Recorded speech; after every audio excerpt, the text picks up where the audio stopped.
This is the Bostrom AirRide model AirRide seat.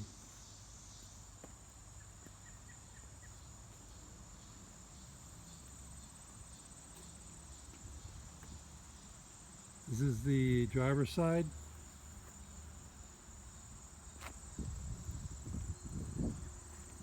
Passenger side.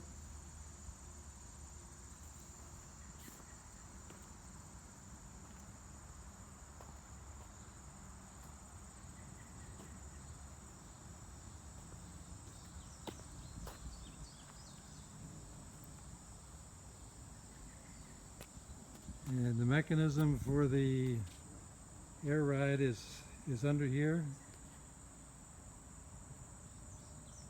The headrest has an adjustment right in here, and I'll push that down now. Push the little click button,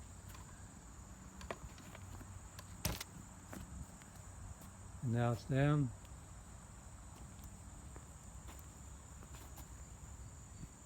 Here we have the side release handle right here.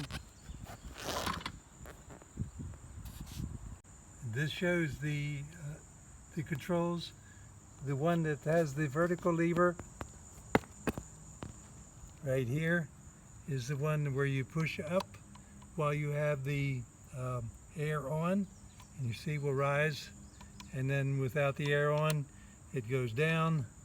These two control lumbar, which is not hooked up, but it goes through these two tubes right here. And I'll show you the frame. Okay, so this is the metal frame that's underneath of each of these seats. And here you see the lumbar bag, and you see the two tubes coming out of here.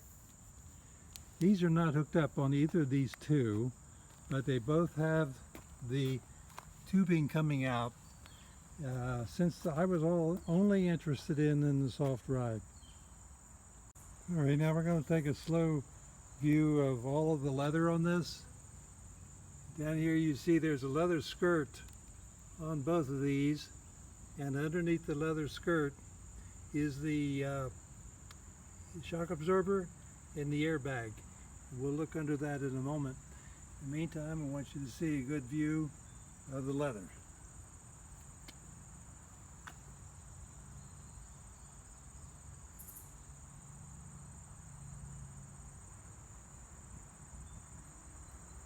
Okay, admittedly, here's a defect in this course right here, or wear point, if you wish. And here's the other one. That's the driver's side that showed that.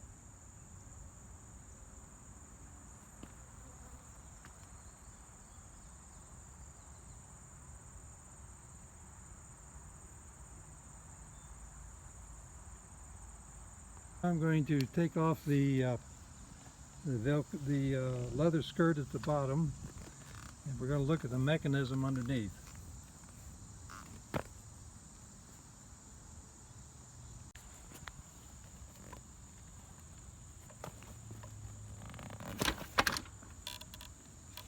I have Velcro right here. Goes over top of these two holes. And buttons right here.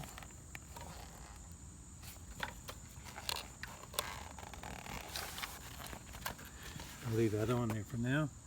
Okay, you got a shock absorber, two of them in there, and that's your airbag. And there's your lines coming out, and going through the tubing, and so on.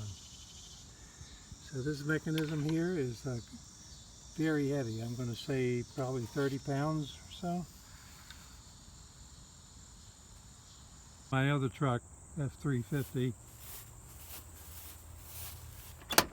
in which I have a different brand, or different model of AirRide seat. It's also Bostrom. And they want to show you the hookup that I have over here. So it comes, the tubing comes out of the seat, and I put in this little valve here, which blocks the air from leaking out. Then I put in the proper size hose here in order to plug it in. And this little guy is a 12-volt air compressor. And there you see I put on the little shaped handle there. I put that little shaped connector inside of the hose, which is larger than this one right here. See, I made it go bigger so that I could get this little hose to fit into here.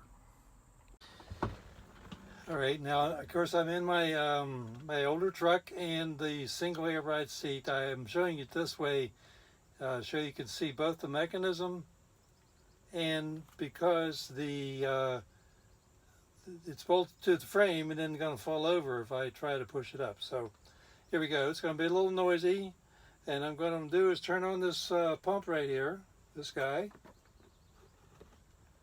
and pushing the up lever and watch it go up. Here we go.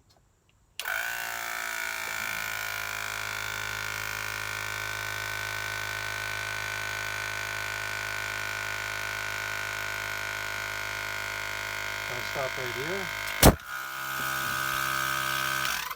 Okay, that pops out because I've shut off any place for the air to go. And prudently, I would shut off this valve right here that I showed you. And now we have the air ride seat, which rides up and down like that. If you want to get a little bit more distance in the travel, let it down a little bit. Now it goes up and down more, and it smooths out all the bumps.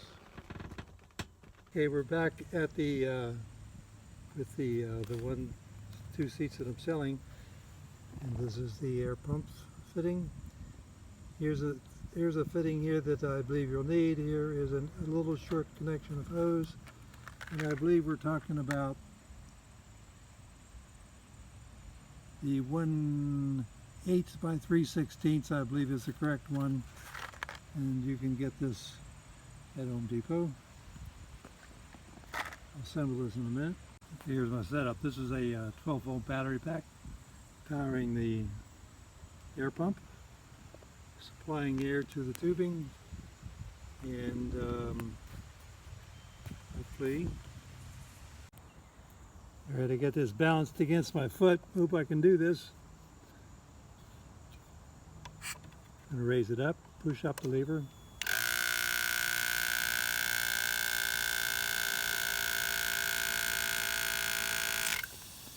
There we go.